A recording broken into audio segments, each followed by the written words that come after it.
આજે ધોરણ 12ના chapter 4નું last lecture છે અને એમાં આપણે એક ઉદાહરણ જોવાનું છે અને એક સ્વાધ્યાયનું એક્ઝામ્પલ જોવાનું છે. તો ઉદાહરણ 4.12 જેની રકમ છે આપેલ પરિપથમાં આકૃતિમાં વિદ્યુત પ્રવાહ માપવાનો છે. આકૃતિ આપેલી છે એમાં વિદ્યુત પ્રવાહ માપવાનો છે. જો દર્શાવેલ એમીટર પછી એ કરીને એક્ઝામ્પલ શરૂ થાય છે. એ આરજીનું મૂલ્ય 60 ઓમેગા અવરોધનું કેલ્વિનોમીટર હોય પછી બી તે જે એ રકમ હતી એમાં દર્શાવ્યા મુજબ કેલ્વિનોમીટર હોય પરંતુ શન્ટ અવરોધ આરએસ 0.02 ઓમેગા વડે એમીટરમાં રૂપાંતર કરેલું હોય. પછી સી એક્ઝામ્પલ શૂન્ય અવરોધવાળું આદર્શ એમીટર હોય તો વિદ્યુત પ્રવાહનું મૂલ્ય કેટલું મળશે. તો ત્રણ એક્ઝામ્પલમાં આપણે શું કરવાનું હોય છે, વિદ્યુત પ્રવાહ શોધવાનું છે. તો જો ચેનલને સબસ્ક્રાઇબ ના કરી હોય તો ચેનલને જરૂરથી સબસ્ક્રાઇબ કરી લેજો અને બાજુમાં આપેલા બેલ આઇકનને ઓન કરી લેજો તો વિડીયોની નોટિફિકેશન મળી રહે. અને વિડીયોની ડિસ્ક્રિપ્શનમાં તમને ટેલિગ્રામ ચેનલ જોવા મળશે તો ત્યાં તમે જોઈન થઈ જજો. તો હવે સૌથી પહેલા આકૃતિ જે આપેલી છે એ દોરવાનો ટ્રાય કરીએ. તો આકૃતિ જે તમને આપેલી છે અહીંયા હું ડ્રો રકમ મૂકી દઉં છું બાજુમાં, તમને અહીંયા દેખાશે. હવે જે એમીટર બની ગયું છે તો અહીંયા આપણે જે બે આકૃતિ દોરીશું. શું કરશું, ભલે અહીંયા એક આકૃતિ આપેલી છે પણ આપણે બે આકૃતિ દોરીને ટ્રાય કરીશું. હવે અહીંયા તમને શું કરતું, પહેલા એક્ઝામ્પલમાં ગેલ્વેનોમીટરનો અવરોધ આપેલો છે. શું આપેલું છે, રકમમાં પહેલામાં ગેલ્વેનોમીટરનો અવરોધ આપેલો છે. તો ગેલ્વેનોમીટર જોડેલું હોય તો જ અવરોધ આપેલો હોય ને, તો આપણે ગેલ્વેનોમીટર જોડીશું. શું કરશું, પહેલા આકૃતિના અંદર ગેલ્વેનોમીટર જોડીશું. તો અહીંયા માની લો કે જે આકૃતિ આપેલી છે એમાં અહીંયા શું છે, અવરોધ આપેલો છે. શું આપેલો છે, અહીંયાથી અવરોધ આપેલો છે. અવરોધ દોડી દીધું. એ કેટલા ઓહ્મનો છે, 3 ઓમેગાનો અવરોધ છે. શું છે, 3 ઓમેગાનો અવરોધ છે. હવે અહીંયા ગેલ્વેનોમીટર, તો ગેલ્વેનોમીટર અહીંયા આપણે જી કહી દઈએ. શું કહી દઈએ, જી કહી દઈએ. આ થઈ ગઈ આકૃતિ થઈ ગઈ. હવે બેટરી તમને કેટલી આપેલી છે, 3 વોટની આપેલી છે. તો અહીંયા પ્લસ અને અહીંયા માઇનસ, પ્લસ માઇનસ 3 વોટ. આ થઈ ગઈ. હવે અહીંયા તમને એ રકમના અંદર શું કહ્યું છે, એ રકમના અંદર એવું કહ્યું છે કે આરજી આ જે આપેલું છે એ લખી દઈએ. તો 60 ઓમેગા શું આપેલું છે, આરજી નું મૂલ્ય 60 ઓમેગા આપેલું છે.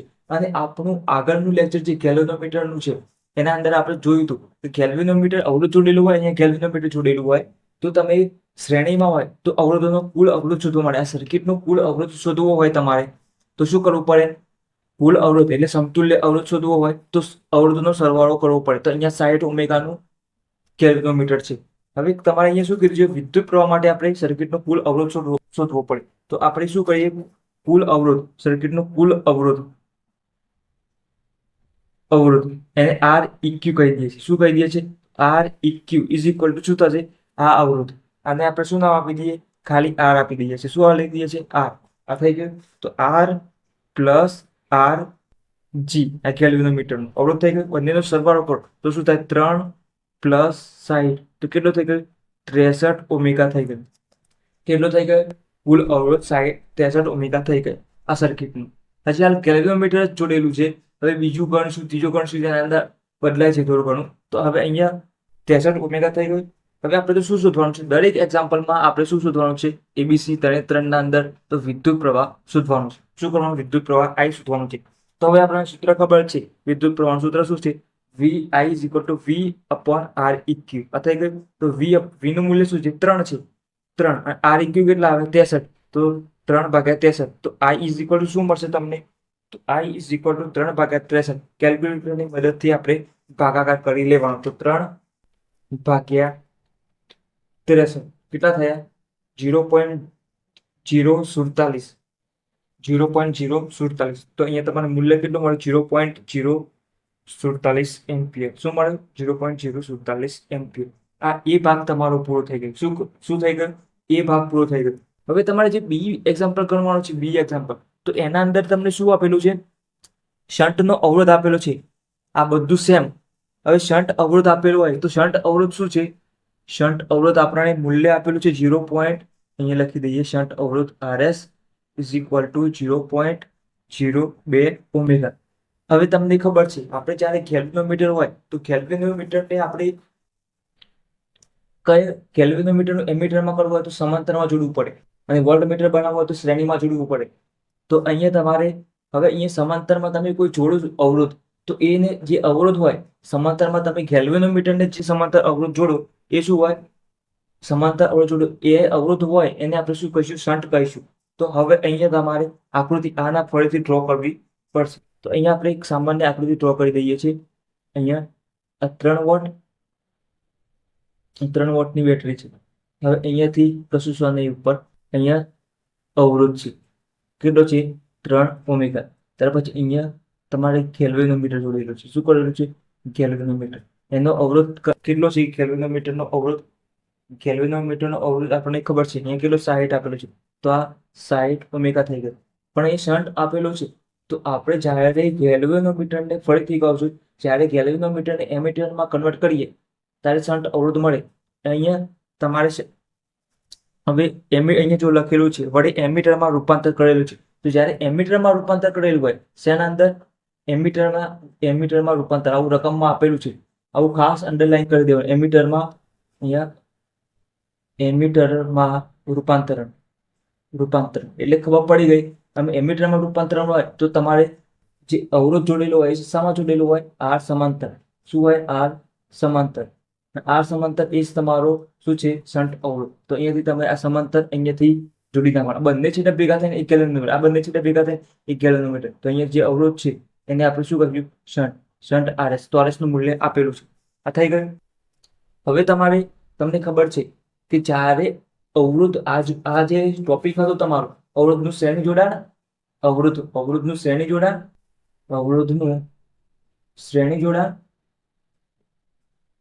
જોડાણ અને સમાંતર જોડાણ. આ સમાંતર જોડાણ આ બંને ટોપિક તમારે છે એ તમારે કટ કરી નાખેલા છે 11-12 સાયન્સમાંથી કટ કરી નાખેલા છે. ધોરણ 10 આવે છે. તો તમારે માની લો કે અવરોધમાં શ્રેણી જોડાણ હોય તો અહીંયાથી આ રીતના 1 અવરોધ, 2 અવરોધ, 3 અવરોધ, R1, R2, R3 આ શ્રેણી જોડાણ હોય. તો કુલ અવરોધ શોધવું હોય તો શું કરવાનું? R1 + R2 + R3. એવી રીતે આ 3 શું હોય? સમાંતરમાં જોડેલા હોય. તો સમાંતર કઈ રીતે હોય? આ રીતના હોય. આ 1 અવરોધ, આ બીજો અવરોધ અને આ ત્રીજો અવરોધ. આ સમાંતર થઈ ગયું. આ સમાંતરમાં જોડેલા હોય તો શું કરવાનું? વ્યસ્તનો સરવાળો કરો. તો 1/r = 1/r1 + 1/r2 + 1/r3. તો અહીંયા બે જ અવરોધ છે, એક ગેલ્વેનોમીટરનો અને એક શન્ટનો અવરોધ. તો તમને અહીંયા જે બે બિંદુ વચ્ચેનો તમને વિદ્યુત સ્થિતિમાનનો તફાવત મળી જાય. શું મળી જાય? અવરોધ મળી જાય. માની લો શું મળી જાય? અવરોધ મળી જાય. આ બંને વચ્ચેનો અવરોધ મળી જાય. એ બિંદુ વચ્ચેનો. સમાંતરમાં જેટલા હોય અહીંયા સમાંતરમાં બે જ અવરોધ છે. બે બિંદુઓ આપણે નામ આપી દીધે AB. તો આ બંને વચ્ચેનો અવરોધ મળી જાય. તો હવે આપણે શું કરવાનું? સમાંતર જોડાણ છે. આ રીતના તમારે શોધી લેવાનું અવરોધ. શું કરવાનું? અવરોધ આ રીતના શોધી લેવાનું. તો અહીંયા આપણે 1/RAB શું થશે? 1/RS + 1/RG. હવે શું કરવાનું? ચોકડી ગુણાકાર કરવાનો. શું કરવાનું? ચોકડી ગુણાકાર. તો RG પ્લસ અહીંયાથી અહીંયા ચોકડી ગુણાકાર RS અને આ નીચે બંનેનો ગુણાકાર RS × RG એ 1/RAB વચ્ચેનો અવરોધ છે. હવે ઉલટાઈ નાખવાનું. ત્યારે તો RAB મળે. RAB = હવે અહીંયા પણ ઉલટ સુલટ કરી નાખવાનું. અહીંયાથી નીચે વાળું ઉપર અને ઉપર વાળું નીચે. RS RG અપોન શું થાય? RG + RS. આ થઈ ગયું. હવે આ અવરોધ તમારે મળી જશે. સમાંતર જોડેલા આ બંને વચ્ચેનો અવરોધ મળી જશે. આ શોધવાનો હતો. હવે RS ની કિંમત કેટલી છે? 0.02. પછી અહીંયા ગુણાકાર છે. અહીંયા RG ની કિંમત કેટલી છે? 60 છે. તો 60 વડે ગુણાકાર કરી દેવાનો. 60. હવે નીચે RG + RS બંનેનો સરવાળો. RG + RS. તો RG આપણે 60 + 0.02 આ કેપેસિટર છે ચાલશે. અહીંયા સરવાળામાં આ કેપેસિટર તો પણ ચાલશે અને ગુણાકારમાં પણ ભાગાકારમાં અને બાદબાકીમાં આ કેપેસિટર ના થવું જોઈએ. આગળ પાછળ ના થવું જોઈએ. આ થઈ ગયું. હવે RAB આપણે શોધી લઈએ. તો RAB = હવે આપણે ગુણાકાર કરી દઈએ. આપણે પહેલા ભાગાકારમાં કરી દઈએ તો 60.02 થશે. શું થશે? 60.02 ઉપર 60 × 0.02 તો શું થશે? 1.2 જવાબ આવશે. શું આવશે? 1.2 અને નીચે 60 + 0.02 તો શું આવશે? 60.02. 60.02 ભાગાકાર કરીએ. 1.2 ભાગ્યા 60.02 તો શું જવાબ આવશે? 0.019. તો શું જવાબ આવશે? 0.019 અને 9 છે પાછળ તો તમે 20 પણ કરી શકો છો. અથવા અહીંયા આપણે રવા દઈએ 0.19 19 પછી શું આવે છે? 19 પછી 99 છે, તો અહીંયા 19 પછી 99 રાખો. આટલા સુધી થઈ ગયું. હવે આપણે આગળ ગણતરી કરીએ તો શું થશે? હવે અહીંયા જો આ બંનેની જગ્યાએ હવે એક અવરોધ તમે ડ્રો કરી શકો છો એ બી વચ્ચે. તો આકૃતિ હવે ડ્રો કરવી હોય તો અહીંયા તમે ફરીથી આકૃતિ ડ્રો કરશો. જ્યારે આ બંનેનો કુલ અવરોધ મળી જાય તો હવે અહીંયા શું વધે? એક આ અવરોધ વધે, એક નાની આકૃતિ દોરી છે આપણે ફરીથી. આ નાની આકૃતિ અહીંયા આપણે 3 ઓમેગાનો અવરોધ દોરી દીધો. અહીંયા 3 વોટ શું થઈ ગયું? 3 વોટ. ત્યાર પછી અહીંયા હવે અહીંયા જે બે ગેલ્વેનોમીટર અને આ શન્ટ અવરોધ એના પરથી આપણે કુલ અવરોધ શોધી નાખ્યું. અહીંયા જે અવરોધ મળે અહીંયા બંને ભેગો થાય એ એક જ અવરોધ થઈ ગયો. અને હવે આ બંને શું થઈ ગયા? શ્રેણીમાં થઈ ગયા. તો શ્રેણીમાં શું થાય? સીધો સરવાળો થાય. એટલે આપણે કુલ અવરોધ શોધી લઈએ. તો શું કરીએ? કુલ અવરોધ એટલે આર ઇક્યુ લખી દઈશું. તો અહીંયા શું કરીશું? હવે 3 ઓમેગાને આર કહી દઈશું અને અહીંયા આર એ બી. અહીંયા આર તો કેટલા હતા? 3 હતા. તો 3 પ્લસ 0.01999. તો શું આવશે? 3 પોઈન્ટ. આ તો ડાયરેક્ટ આવો જોઈએ. પોઈન્ટ પેલાનો સરવાળો થાય. તો 3.01999 થઈ ગયું. 1999. તો આટલો અવરોધ મળે. હવે વિદ્યુત પ્રવાહ શોધવાનો છે. તો હવે શું કરવાનું? I is equal to V upon R. R eq. તો અહીંયા શું છે? 3 વોટ. 3 વોટ ભાગ્યા 3.01999. તો 3 પોઈન્ટ કરી દઈએ. 3 ભાગ્યા 3.019 અને 99 તો થઈ ગયું. હવે બરાબર કરી દો. 0.99 તો શું આવે જવાબ? 0.9933 એમ્પિયર. આટલો જવાબ મળે. એટલે આ શાની નજીક છે? તો 0.99 એટલે 9 છે. 9 તો આનું કહી દીધું. તો તાનું હોય તો એ 100 ની નજીક છે. અહીંયા એક ઉમેરી જાય. આ તો 9 હોય તો એક ઉમેરી જાય. તો આપણે આ વિદ્યુત પ્રવાહ 0.99 એટલે નિયર ઇઝ ઇક્વલ ટુ કેટલા થઈએ? Near is equal two 1 ampere. તો 1 એમ્પિયર વિદ્યુત પ્રવાહ વહેતો હશે. તો આ થઈ ગયું. હવે સી એક્ઝામ્પલ જોઈએ. સી એક્ઝામ્પલ પણ અંદર આપેલું છે. તો શૂન્ય અવરોધ વાળું આદર્શ એમીટર હોય તો વિદ્યુત પ્રવાહનું મૂલ્ય કેટલું મળશે? શૂન્ય અવરોધ વાળું એમીટર.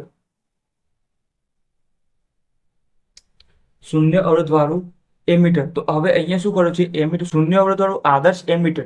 તો આદર્શ આ ગેલ્વેનોમીટરનો આપણે એમીટર બનાવ્યું હતું. તો હવે અહીંયા તમારે શું કરવાનું છે? ગેલ્વેનોમીટરનો વિદ્યુત પ્રવાહ શૂન્ય કરી દેવાનો છે. શું કરવાનું છે? આ આકૃતિના અંદર આ ગેલ્વેનોમીટરનો અવરોધ શૂન્ય કરી નાખે. તો ગેલ્વેનોમીટર હજી આપણે લખ્યું તો આરજી. આર પ્લસ આરજી લખી. તો આરજી ની જગ્યાએ આપણે શું કરીશું? 0 કરી દઈશું. શું લખી દઈશું? એના અંદર શૂન્ય અવરોધ એટલે અવરોધ 0 થઈ ગયો ગેલ્વેનોમીટરનો.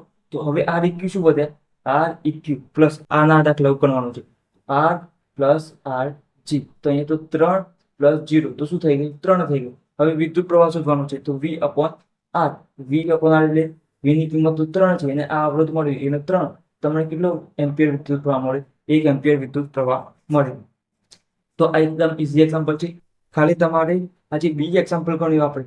બી એક્ઝામ્પલ આ બી એક્ઝામ્પલ છે અને આ એ એક્ઝામ્પલ, આ બી એક્ઝામ્પલ ને આ સી એક્ઝામ્પલ છે. તો અહીંયા એ અને સી તો બંને સેમ જ છે. અહીંયા ખાલી ગેલ્વેનોમીટરનો અવરોધ હતો. અહીંયા ગેલ્વેનોમીટરનો અવરોધ 0 કરવાનું કહ્યું છે. શૂન્ય અવરોધ વાળું કહ્યું છે. શૂન્ય અવરોધ વાળું ગેલ્વેનોમીટર આદર્શ એમીટર કહ્યું છે.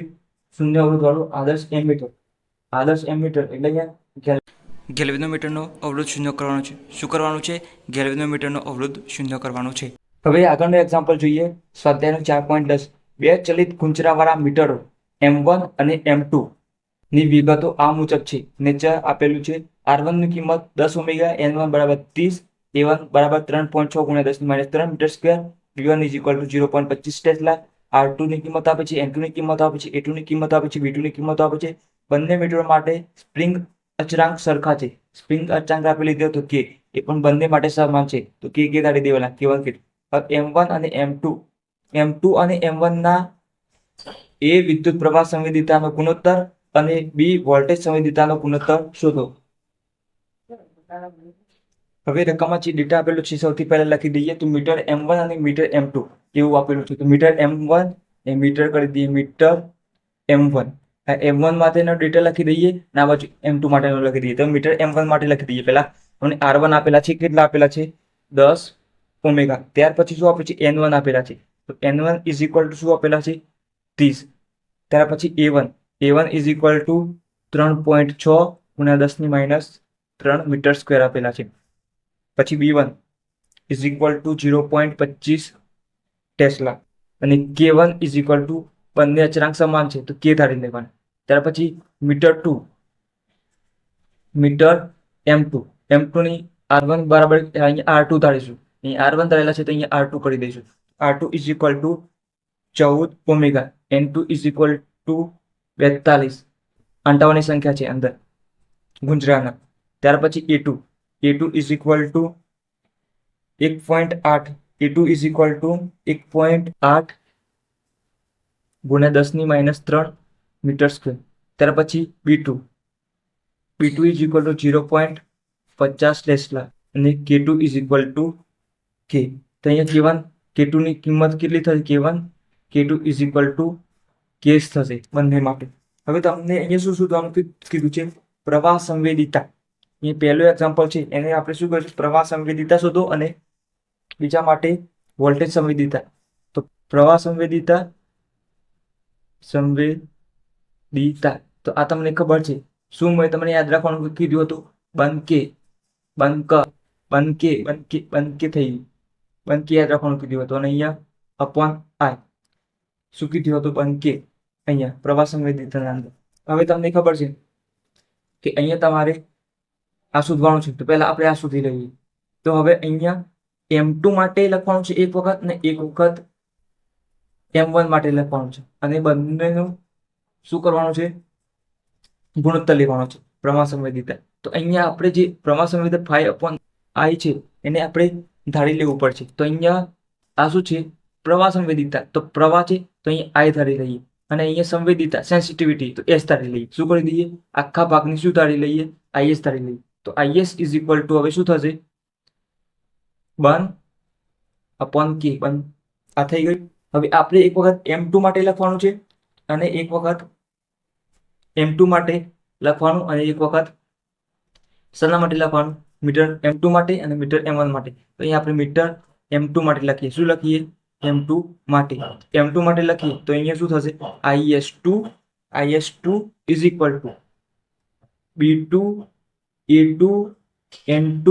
અહીંયા K2 લખશું પણ તો પણ K થવાનું છે. આપણે K જ લખી રાખીશું. K1 K2 સમાન છે તો K જ લખીશું. અને K1 K2 આપવાની જરૂર નથી, અહીંયા સમાન જ છે. તો અહીંયા તમારે શું કરવાનું? આ નામ નિર્દેશ ના કરો તો પણ ચાલે. શું નામ નિર્દેશ ના કરો તો પણ ચાલે. અહીંયા પણ K, અહીંયા પણ K, બંનેમાં સમાન છે. હવે M1 માટે લખીએ. M1 માટે તો અહીંયા સમીકરણ નંબર 1 આપી દઈએ, અને અહીંયા સમીકરણ નંબર 2 આપી દઈશું. તો M1 માટે IS1 is equal two B1 A1 અહીંયા N1/K. આ થઈ ગયું. તો હવે અહીંયા આપણે શું કરશું? સમીકરણ નંબર 2 આપી દઈએ. હવે અહીંયા શું કરવાનું છે? બંનેનો ગુણોત્તર લેવાનો છે. શું કરવાનું છે? M2 અને M1 નો ગુણોત્તર લેવાનો. તો સમીકરણ 1/2 લેતા, સમીકરણ 1/2 કરતા. તો અહીંયા સમીકરણ 2 એટલે IS2/IS1 થાય. તો અહીંયા ભાગા કરીએ તો અહીંયા B2 A2 N2/K અને છેદમાં B1 A1 N1/K. હવે છેદનો છેદ ઉપર જાય તો છેદનો છેદ ઉપર જાય તો ઉપર લખી દઈએ. અહીંયા જુઓ, અહીંયા B2 A2 N2 અને નીચે K. હવે આ છેદ ભાગાકારમાં છે, આ છે ભાગાકાર. એના નીચે જે છે એ છેદનો છેદ ક્યાં આવી જાય? ગુણાકારમાં લાવી દઈએ તો K ઉપર આવી જાય, અને અહીંયા B1 A1 નીચે આવી જાય N1. તો K કેન્સલ થઈ ગયું. તો હવે શું વધ્યું? B2 A2 N2 અને નીચે B1 A1 N1. હવે કિંમતો મૂકી દઈએ. તો B2 ની કિંમત કેટલી છે? 0.50. A2 ની કિંમત કેટલી છે? 1.8 ગુણ્યા 10⁻³ N2 ની કિંમત કેટલી છે? 42. થઈ ગઈ. B1 ની કિંમત કેટલી છે? 0.25. હવે A1 ની કિંમત કેટલી છે? 3.6 ગુણ્યા 10⁻³ થઈ ગઈ. હવે N1 ની કિંમત કેટલી છે? તો 30. 30 થઈ ગયું. ઉપર નીચે જે સમાન હોય એ કેન્સલ કરી નાખવાના. હવે છેદ અહીંયા ઉડાડવાની કઈ જરૂર છે નહીં, સીધું ગણતરી જ કરી દેવાની કેલ્ક્યુલેટરની મદદથી. તો અહીંયા કેલ્ક્યુલેટરની મદદથી કરી દઈએ. 0.50 શું કરવાનું? 0.50 ગુણાકારમાં છે 1.8, તો ગુણ્યા 1.8 ફરીથી કરી દઈએ. જો 0.50 ગુણ્યા 1.8 બરાબર ગુણ્યા 42 થઈ, તો ગુણ્યા 42 કરી દેવાનું. બરાબર કરી દે. હવે નીચે ભાગાકારમાં છે બધા, ભલે અહીંયા ગુણાકાર કરીને આપેલો હોય, હવે જે તમે જે કરો ભાગાકારનું ચિહ્ન દબાવીને કરવું પડશે. ભાગ્યા 0.25 બરાબર કરી પાસાવાળા નીચે જ છે, તો શું કરવાનું? ભાગ્યા 3.6. જે જવાબ આવે એને 30 વડે ભાગવાનો. ભાગા છેદમાં હોય તો ભાગાકાર જ કરવાનો. તો અહીંયા કેટલો જવાબ આવે છે? 1.4. તો અહીંયા ગુણોત્તર કેટલો આવે છે? 1.4. તો આ આપણને મળી ગયો આ પ્રવાહ સંવેદિતાનો ગુણોત્તર મીટર 2 માટે અને મીટર m1 માટે. આ થઈ ગયું. તો વિડીયોને પોઝ કરીને એટલે સુધી લખી દો. ત્યાર પછી આપણે શું કરીએ? તો વોલ્ટેજ સંવેદિતા જોઈએ. હવે મેં અહીંયા તમને પ્રવાહ સંવેદિતા માટે બંધ કે યાદ રાખવાનું કીધું હતું, જ્યારે વોલ્ટેજ સંવેદિતા માટે તમને શું યાદ રાખવાનું કીધું હતું? phi/v ઇઝ ઇક્વલ ટુ બંધ. આ તો આવે જ છે. બંધ કે યાદ રાખવાનું હતું, અહીંયા બંધ કર યાદ રાખવાનું હતું. બંધ કર આ થઈ ગયું. આ જે ભાગ છે અહીંયા પેલામાં અહીંયા શું ધાર્યું હતું આપણે? IS ધાર્યો હતો. તો એમાં અહીંયા શું છે? વોલ્ટેજ છે. તો અહીંયા V નામ આપી દઈએ, V અને સંવેદિતાનો S આપી દઈએ. મીટર 2 માટે 2 કરશું ને 1 માટે 1 કરશું. તો હવે આ સમીકરણ થઈ ગયું. હવે આપણે અહીંયા મીટર 2 માટે લખી દઈએ પહેલા. તો M2 માટે તો શું થાય? VS2 is equal two B2 A2 N2. અહીંયા K તો સમાન રહેશે અને અહીંયા આ થશે R2. આ સમીકરણ નંબર 1. હવે M2 M1 માટે લખી દઈએ. તો VS1 ઇઝ ઇક્વલ ટુ શું આવશે? B1 A1 N1 upon K R1. સમીકરણ નંબર 2. હવે આપણે તો શું કરવાનું છે? ગુણોત્તર શોધવાનું છે M2 M1 નો. તો આપણે શું નામ આપીશું? VS2. તો સમીકરણ 1/2. સમીકરણ 1/2 કરતા તો અહીંયા જે આપેલું છે એ લખી દઈએ. VS2 upon VS1. હવે અહીંયા છે આ VS2 લખી દઈએ અને પછી આ જે છેદમાં આવશે એનો આપણે ગુણાકારમાં લખી દઈશું. ના ખબર પડે તો ફરીથી આપણે જે લખ્યું પ્રવાહ સંવેદિતામાં જે કર્યું એ તમે જોઈ શકો છો ફરીથી. તો હવે આપણે ડાયરેક્ટ કરી દઈશું. હવે ડાયરેક્ટ કરવાનું શીખી લેવાનું. B2 A2 અહીંયા A2 N2 upon નીચે K R2. હવે જે છેદમાં આવવાનું હતું અહીંયા છેદમાં અહીંયાથી અહીંયા હવે ગુણાકારમાં આવે તો શું થાય? છેદવાળો ભાગ અંશમાં આવી જાય. તો K R1 અને અંશવાળો ભાગ છેદમાં આવી જાય. શું આવી જાય? તો B1 A1 N1. તો અહીંયા K કેન્સલ થઈ ગઈ. તો હવે અહીંયા જુઓ. હવે અહીંયા જે ભાગ લખું છે ખાસ ધ્યાનથી લખજો. B2 A2 N2 અને નીચે B1 આ ભાગ અહીંયા લખું છું. B1 A1 N1. હવે ગુણ્યા અહીંયા R1, અહીંયા ઉપર છે R1 અને નીચે છે R2. પણ આપણે આ જે ગણતરી કરી હમણાં હાલ B2 A2 N2 અને B1 A1 N1 એની ગણતરી કરી આપણે હાલ આગળ પ્રવાહ સંવેદિતાના અંદર. તો એની કિંમત કેટલી હતી? 1.4. તમે ડાયરેક્ટ પણ લખી શકો છો કે અહીંયા પ્રવાહ સંવેદિતાનો ગુણોત્તર જવાબ પરથી 1.4 એ ગુણ્યા R1 ની કિંમત. તો R1 ની કિંમત કેટલી છે? 10 અને છેદમાં R2 ની કિંમત કેટલી છે? 14. તો અહીંયા જુઓ 1.4 ગુણ્યા 10 કરશો તો 14 જ આવશે અને નીચે પણ 14. તો અહીંયા તમને VS2 upon VS1 તો કેટલા મળી ગયા? 1 મળી ગયો. ગુણોત્તર કેટલો મળી ગયો? 1 મળી ગયો.